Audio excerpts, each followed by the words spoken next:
سەپاندنی باج بەسەر ئەلەمنیۆم و ئاسن وەکو سزادانێکی ئابووری لەلایەن ئەمریکاوە بۆ تورکیا لە ماوەیەکی کەمدا کاریگەری گەورەی لەسەر بەهایدراوی لیرەی تورکی دانا.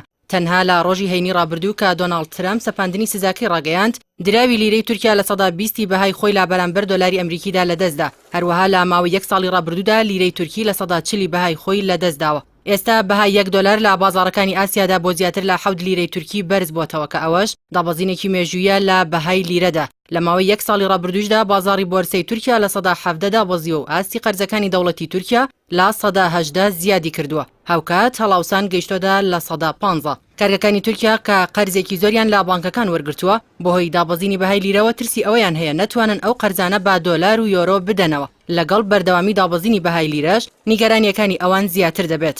Türkiye tüm bu süreçlerden bu yol haritasıyla kendine özgü بەرات ئالبایراک وەزیری گەنجینە و دارایی تورکیا ڕایگەیاند بەرزبوونەوە و نزمبوونەوەکان لە بەهای دراودا لە پاڵ بانکەکاندا زۆرترین کاریگەری لەسەر کۆمپانیەکان و شوێنکارە بچووک و ناوەندەکانیش هەبووە. بەپێی لێدوانی وەزیری گەنجینە و دارایی تورکیا وتیشی بانکەکان و دامەزراوەی چاودێری و ڕێخستنەوەی بانکەکان پێکەوە ڕێوشێنی پێویست و خێرات دەگرنە بەر.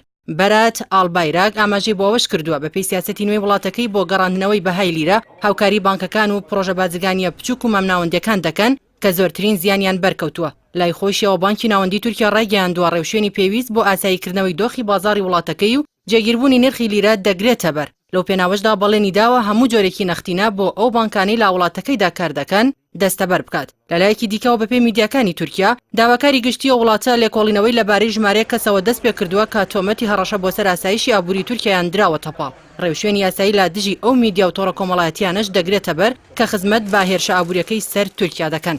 هەر بەپێی میدیاکانی تورکیا بژارەیەکی سەرەکی کە ئەنقەرە تاوتوێی دەکات بۆ ڕوبەڕووبوونەوەی دابەزینی بەهای لیرە لە بەرامبەر دۆلار بریتیە لە گۆڕینی مامەڵە ناوخۆیەکانی ئەو وڵاتە لە دۆلارەوە بۆ یۆرۆ. لە بەرامبەر سەپاندنی سزاکاندا بەسەر تورکیا ژمارەیەک وڵات پشگیریان بۆ ئەنقەرە دەربڕیوە لەوانە رووسیا و پاکستان و ئەڵمانیا. لەو چوارچەوێدا وتەبێژی کرملین ڕایگەیاند رووسیا خوازیارە لەگەڵ تورکیادا بە پارەی میلی بازرگانی بکات. ئەنگێلا مێرکڵ ڕاوێژکاری ئەڵمانیا ژووتی وڵاتەکەی تورکیایەکی پێشکەوتووی لا ڕووی ئابووریەوە دەبێت چونکە ئەوە لە بەرژەوەندیانە. هەرچەندە ئەمریکا دەڵێت بۆهۆی ئازاد نەکردنی قەشە ئەمریکەکە ئەو سزایانەی بەسەر تورکیادا سەپاندووە بەڵام بەرپرسانی ئەنقەرە ئەوە تەنها بە پاساوێک دەزانن و پێیان وایە پلانگێڕیەکی نوێیە لە دژی وڵاتەکەیان.